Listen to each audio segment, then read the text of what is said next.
Welcome back to The Richest Man in Babylon Discussed. This is Chapter 8, The Camel Trader of Babylon. Essentially, the entire core message of this chapter is be very, very careful about going into debt. But if you do go into debt, be honorable and pay your debts down as quickly as possible.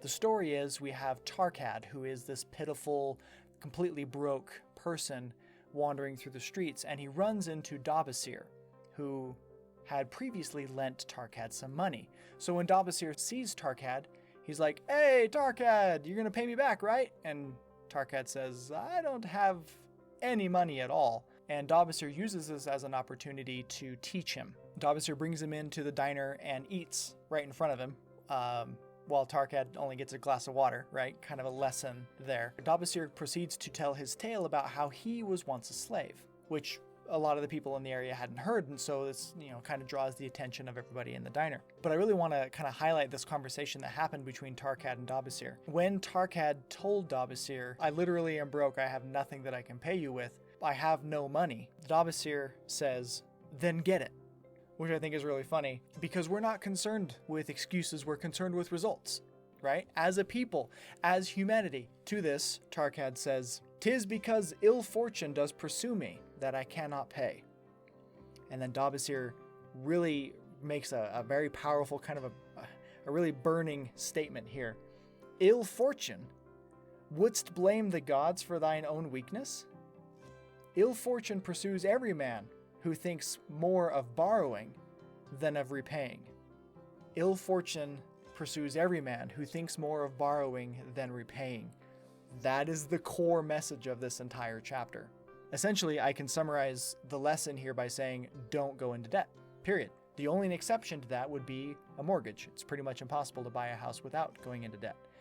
But student loan debt, auto loan debt, credit card debt, installment loans on washing machines, all of that, don't go into debt. Ill fortune follows everybody who thinks more about borrowing money than they do about repaying it. Do it like we did when we were kids. When we were kids, you saw some candy or you saw some Pokemon cards or whatever it was that you wanted. What did you do? You saved up money until you had enough to buy it. That's all we're saying. Keep doing that. The lesson of Dabasir here is our example of why that is an important way to do it. So Dabasir goes into telling his story, right? "Being young and not greatly skilled, I could earn but little, just enough to support my excellent wife in a modest way. I craved good things which I could not afford. Soon I found that the shopkeepers would trust me to pay later, even though I could not pay at the time. Being young and without experience, I did not know that he who spends more than he earns is sowing the winds of needless self-indulgence, from which he is sure to reap the whirlwinds of trouble and humiliation." Here's the thing. We all have things that we want. We all want the boat, the ATV, the nicer car, the bigger truck, the bigger house, the nicer phone, the this, the that, and the other thing. So what? The point that Dabasir is making here is really the point that those are the kinds of decisions you make when you're young and stupid.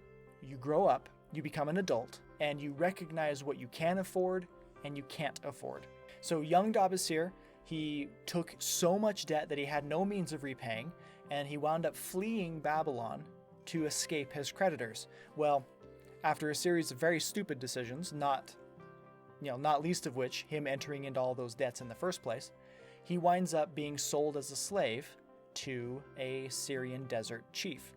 The chief puts him in the charge of his eldest wife, who gets Dabasir's story. So Dabasir tells Sira, the woman, his story and how he was born a free man.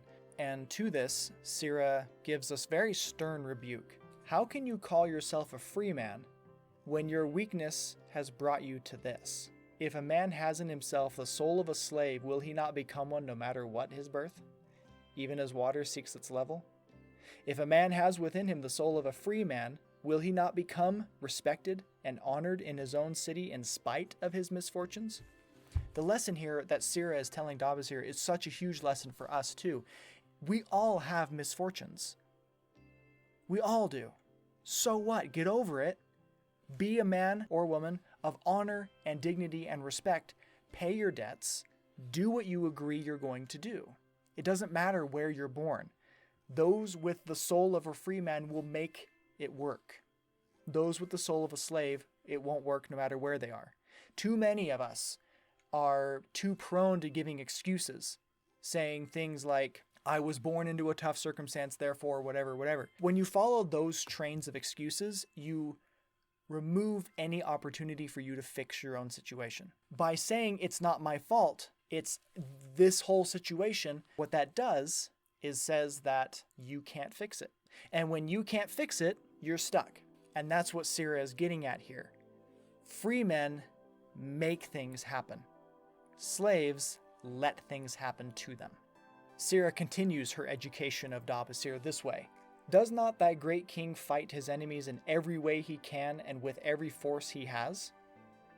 Thy debts are thy enemies. They ran thee out of Babylon. You left them alone, and they grew too strong for thee. Hadst thou fought them as a man, thou couldst have conquered them, and been one honored among the townspeople. But thou had not the soul to fight them.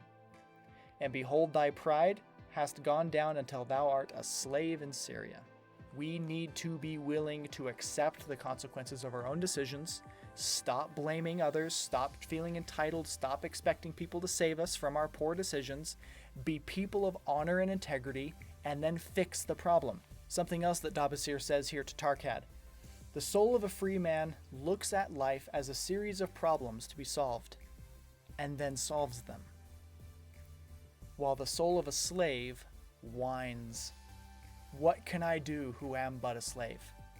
Do you have the soul of a free man? Do you have the soul of somebody who looks at your situation and says, I can fix this, and I will fix this, and it will be hard, but I will do it, because that's what needs to be done? Or are you the entitled, whining slave who waits for somebody else to save them and blames their circumstances on everybody else? I get it. Not everything in your life was your choice. But here's the thing. We are all equal.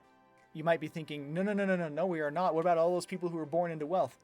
We are all equal because none of us chose to be born where we were born. I did not choose to be born when and where I was. You did not choose to be born when and where you were. In this way, we are all equal. So get to work and fix it. That's really the true hard lesson of this chapter. There are no excuses for your poor decisions, but there are solutions. So what are you going to do? Are you going to let your consequences break you and be a slave? Or are you going to be a free man or a free woman and fix it? So the story continues that young Dabasir does wind up making his way back to Babylon because Sira lets him go so he can prove himself to be a man of honor. He makes his way back to Babylon barely, and once he gets there, he commences in repaying his debts, and that's where we go into on chapter 9. So we'll end there. That's our discussion for chapter 8. If you have any additional comments, please feel free to put them down below. Please keep them friendly, and I will see you in chapter 9.